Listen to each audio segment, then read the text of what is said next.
everyone, today I'm going to review Sea Witch by Sarah Henning.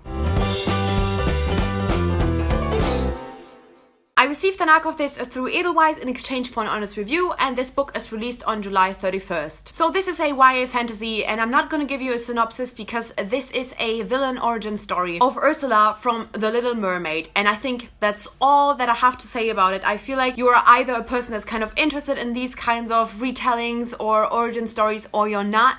I don't think you need to know any details. I went into it just knowing that it's gonna be an origin story, nothing else, and I'm so glad that that is how I went into it. In general, I have to say this is a review that you might not really be used to from other people, but also from me. Normally I, kind of have a little bit of a structure, and then I talk about what I like, what I didn't like. With this one, I had such a personal, kind of emotional reading experience. I don't really have a list of things to go through to tell you that I liked or disliked. I liked the characters, I liked the setting, I liked the way the story went, but ultimately I ended up loving this book just because. You know how there's just some books that you just read and you can't explain why, but something about it just clicks? That was this book for me. And I know a couple of you are probably gonna be like, well, if you don't have anything to say, then why are you doing a review of it? It is because I love this book so much that I just want to share that with you all.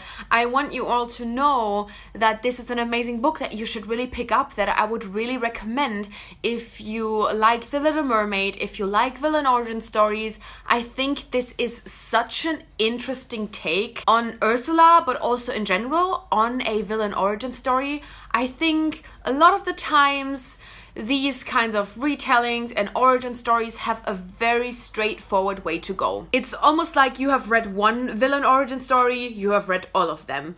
With Sea Witch, I was really hoping it would go into a different kind of direction. It would show me a storyline that I haven't really read before, and it did. I really think this is such a original take on Ursula, and it just doesn't go the good old road that we all know, and I just thought that was so refreshing. It's a little bit hard for me to talk about that, not just because I loved it so much, but also because I think there is huge potential for me to ruin your reading experience by not even exactly spoiling things, but by just telling you a little bit too much so that you know what to expect. I don't want you to know what to expect from this book. So do you see, like, I am in such a complicated situation because I want you to read this book. It's so beautiful, but at the same time, I don't really want to tell you anything about it. And at the same time, I also know that villain origin stories are a very personal thing.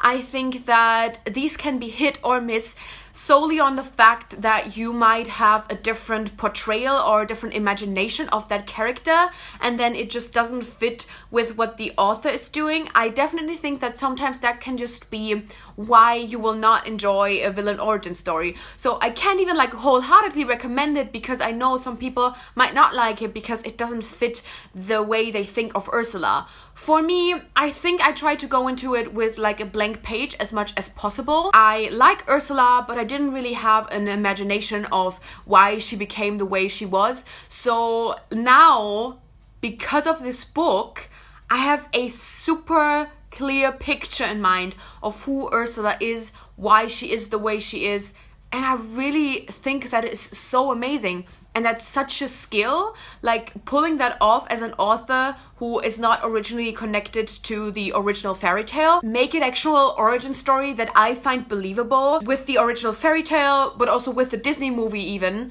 It's just so amazing to me. I find that so incredible. It just made me incredibly happy to see some twists and turns in here, to see some super unexpected revelations, and I just really think it was so well done. I really had high hopes, and I was kind of I think, or I want this the way to go, but I was still constantly questioning it. There was never a point where I was sure something was going to happen that way. I was always just hoping something would happen a certain way, but I feel it's also written in a way where you can never be quite sure how it's actually going to end.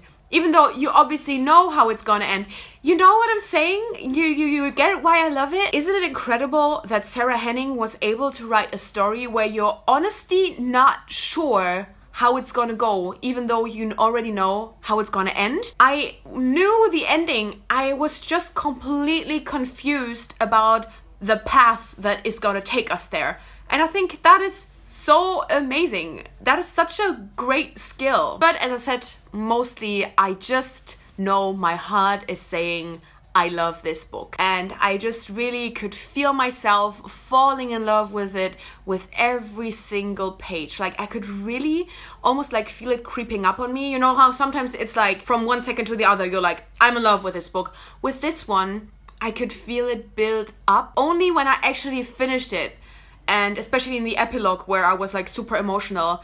Only when I then finished it, I was like, oh my god, I absolutely love this. Like just looking back at this journey being like, wow. And I just find that is another experience that is so interesting and so incredible. We all love when we can tell after just like 100 pages that we love a book. But with this one, I was really just kind of building it up, almost like a relationship. I don't know, it just made me happy. At the same time, I could feel already like a third into it that my heart was already breaking. I had this sense of doom. I mean, we know, you know, it's not gonna be a happy ending really. And just kind of having that feeling and the way it was written, the atmosphere in it, I could constantly tell my heart would shatter into pieces. And it's exactly what happened. I was so heartbroken when I finished this. I was just on an emotional ride from the first to the last page. And honestly, it's been a while since I read it and I'm still hurting. It really hurts, but in a good way. You know what I mean? Like, I like the books that hurt. And this one really had such a huge impact on me that I really didn't think it would be able to have. A story about a character and I know exactly how it's gonna end.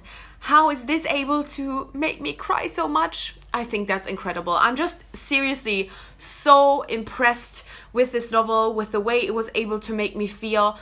And that's why I wanted to do this review, even though it's all rambly, not very, coherent, not very conclusive even, but it's also just like very sincere and honest, completely letting my heart speak more than my brain being like, the characters were amazing, the setting was amazing. Yeah, all of these things were amazing, but ultimately I just fell in love and I can't really explain why. So yeah, this is everything I wanted to talk about. I loved Sea Witch. It's definitely on my list of favorite books of 2018. It is wonderful. It will stay with me for a really, really long time. If you have already read the book, I absolutely want to know your thoughts about it.